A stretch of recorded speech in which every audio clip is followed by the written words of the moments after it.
I can remember the opening ceremony in 1980, standing outside the gates and just tingling. The whole moment in my life that I had driven for was there, right in front of me. I never took for granted the opportunity to play for Australia, and it was always my boyhood dream was to represent Australia at the Olympic Games. I've wanted to go to Olympic Games since I was like 6 years old. Like before I even had a sport to channel that energy into, I wanted to go to Olympic Games. I wanted to be part of that. It impacts upon you strongly, getting to represent your country. It's the greatest honour I've ever had bestowed upon me, and I remember the first time I was handed the jersey to wear, and every time I put that jersey on, I played as hard as I could. I wanted the nation to be proud of what I did for my country. That was my brotherhood, my basketball brotherhood.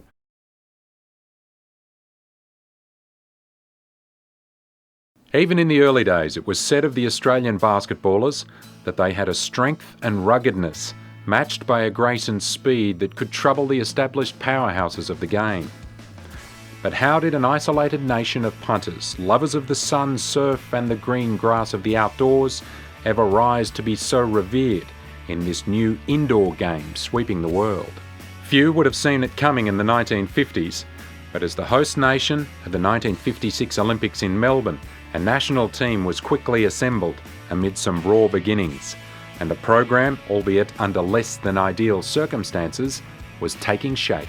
We didn't get together till we went to Melbourne and into the village, and that was when we started practicing. The original instructions came through to continue with whatever physical conditioning we were doing individually, and keeping in mind that everybody was working at the time. Everybody got asked to buy a book by an American coach, and we were asked to virtually read certain pages and look at certain moves or exercises, and that was really all our training till we got to Melbourne, into the village, and then we had whatever the week before that we were trying to see whether anybody has learned anything from the book or otherwise.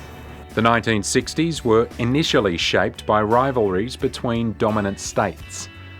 But it was the arrival of the new Australians, the Latvians, Lithuanians and Hungarians from war-torn Europe, that saw new styles and new skills arrive and elevated the local game to a new standard. Most of the people were refugees in Germany for 4.5 years, so were camping there. Lucky we were in the American zone, spending that time in Germany playing against other groups, playing with or against the Americans. They really built a high level of competition and brought that to Australia.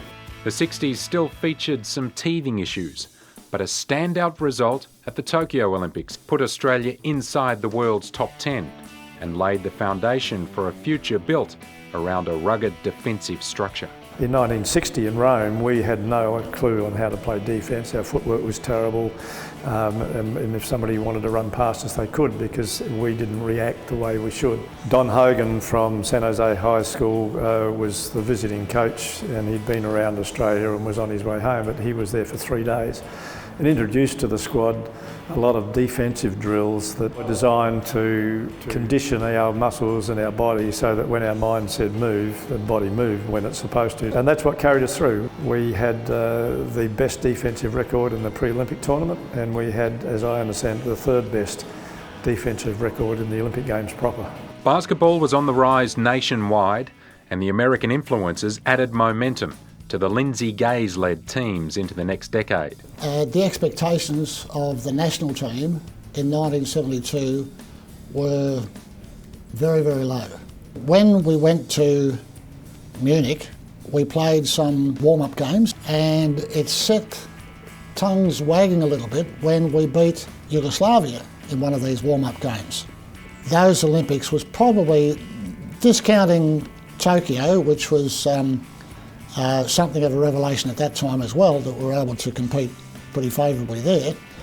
This was more like an awakening for us and the rest of the world that Australia may well be a basketball nation after all. The influx of American players and teachers to our shores helped propagate the game, while the rise of the shuffle offence gave the Boomers our very own unique style of play and identity, creating havoc on the international hardwood and making up for some of our inherent physical limitations. The benefit of that was some top 10 finishes throughout the 1970s, which sowed the seed for a prosperous period to come.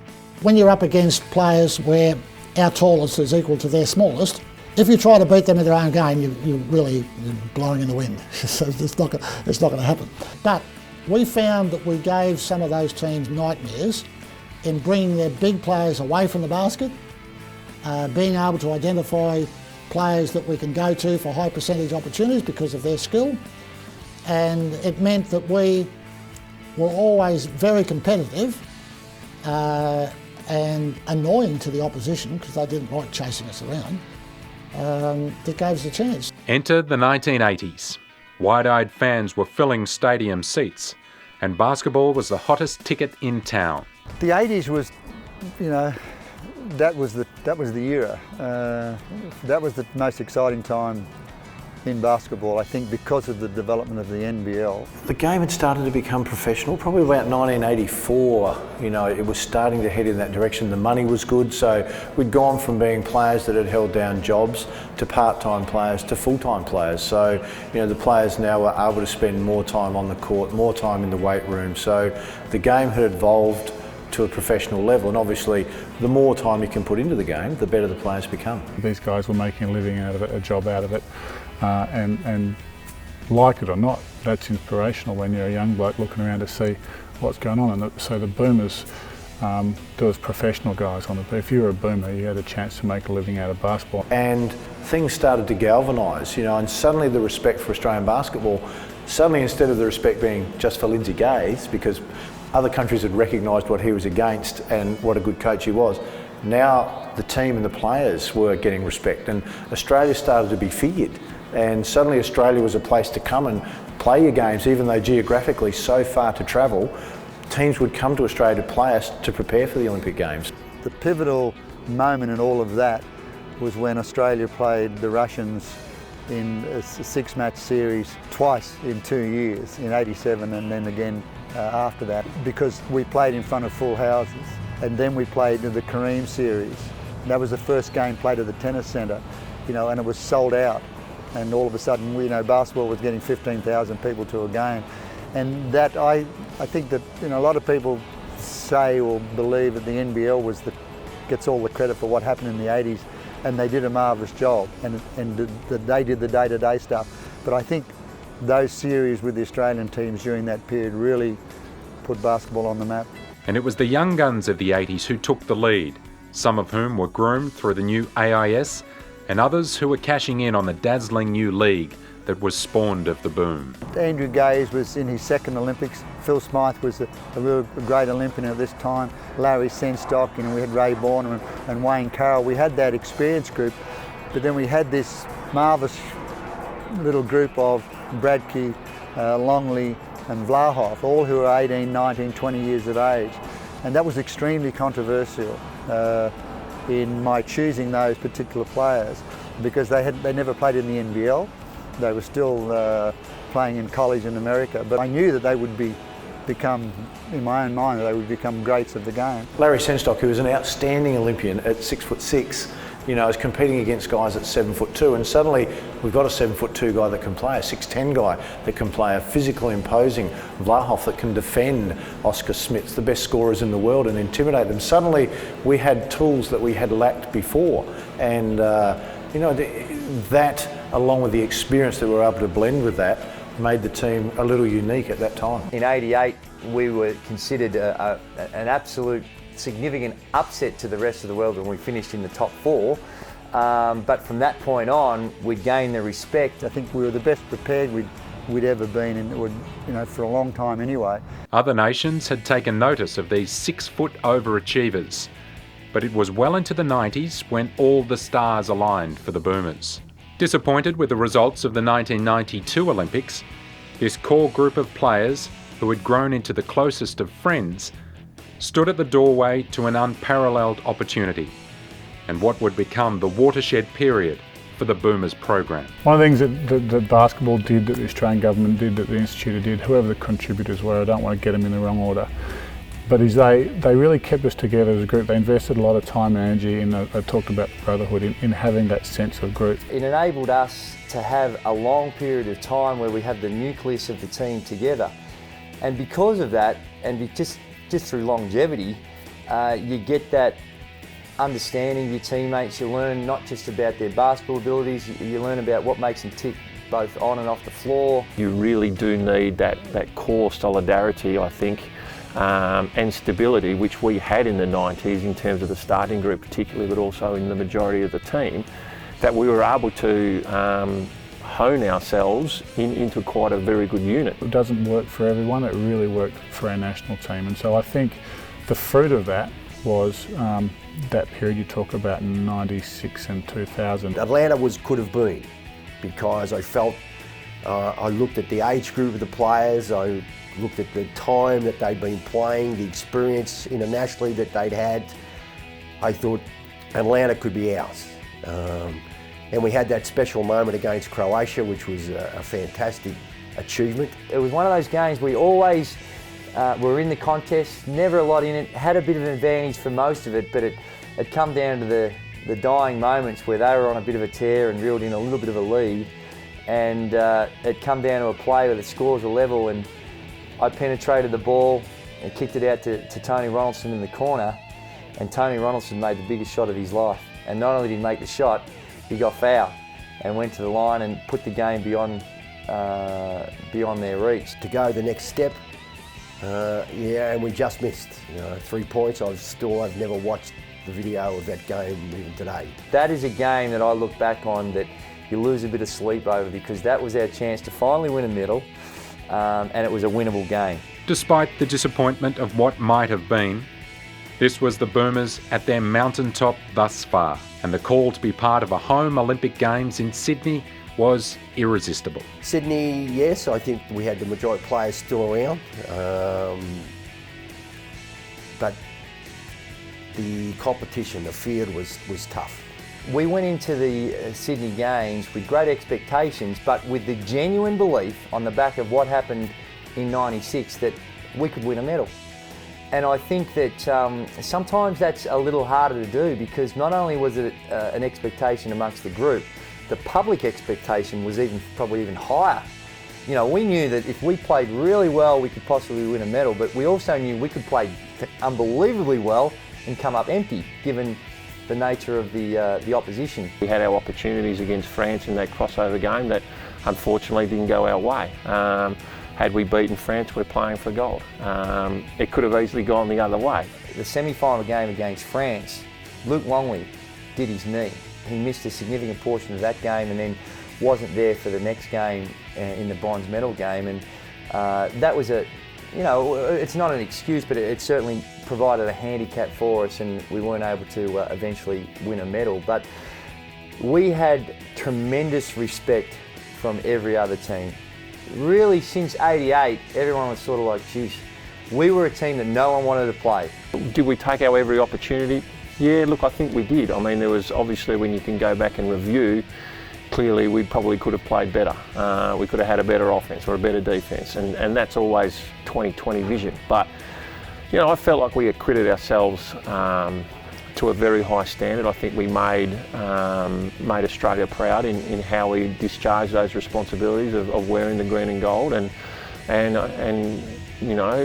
the end of the day, that's life. Sometimes you get there, sometimes you don't. The fact that we were quite close twice, I think about quite often. But does it bother me? No. Yeah, we beat some big basketball nations on our way to the 4th position. Beating Italy, beating Spain, and beating the Russians. Were 3 high achievements in Australian basketball. So it was a moment I was very proud of. But when you come away empty and you don't come away with what you've gone away to get, it hangs around even today. If someone offered me the coaching job, I'd be back there having another crack, because you feel unfulfilled and you haven't achieved what you would have liked to achieve for Australian basketball. After Sydney 2000, the time for change seemed all of a sudden overdue. The question was now being asked, what will be of this great program? after the superstars retire. You know, we had such a good squad in 2000, and to fall short, just short, you know, I think that everyone kind of thought, oh, that was our last ditch at winning a medal. And then, you know, the transition of a lot of younger players coming through, it was a rebuilding phase. Well, really, rebuilding the team, it was more starting over. You know, I think after 2000, a lot of the guys played maybe an extra Olympics due to the fact that they were in Sydney. What you had in 2000 was all our international experience stopped, the experience of the players, and I think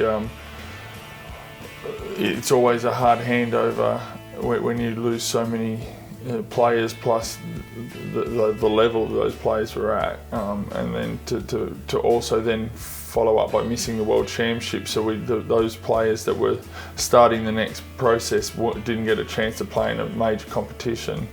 And then it was all about 04 for a lot of us, was our first international experience. And I think, like I said, I felt like we had a crack and did okay, but there was definitely that part where it was all fairly new to us.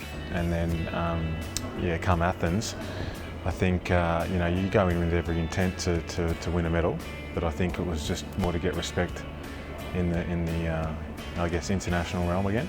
Eddie Jones said to me at that time, I asked him, I said, if you had one thing for me, what would you give me? And he goes, Brian, you gotta be the best in the world at something. And you'll find out after Greece. You know, you put that in your pocket, but how hard that is. And when you think about, okay, we're going to be good at the controllables, we're going to be good at the effort areas, try to be better than Lithuania at the effort areas. When you've got a team that is in a whole country behind a team that is starving for a gold medal, and to be the best, you got to beat them. And when I came out of Greece, I carried that with me for the next four, because what the goal was, we didn't achieve in Greece. We weren't the best at the controllables. It was an important thing. We were trying to get better at it, but we weren't the best. And when we got to Beijing, there was, you know, to say we were the best, but there was a huge improvement in that area. They had worn the brunt of great change, gathered themselves, and built towards another great assault on the world stage. Through the ups and downs of this evolving program, the principles which had developed in those early days and were passed along through the decades remained as strong as ever. After all, it is from which the fabric of the Boomers is made. Australia was always perceived as a team that will keep coming at you. No matter how much they're down by, they had this great heart. The strength of the Boomers was always that we played hard, that we were tough, that we never took a backward step.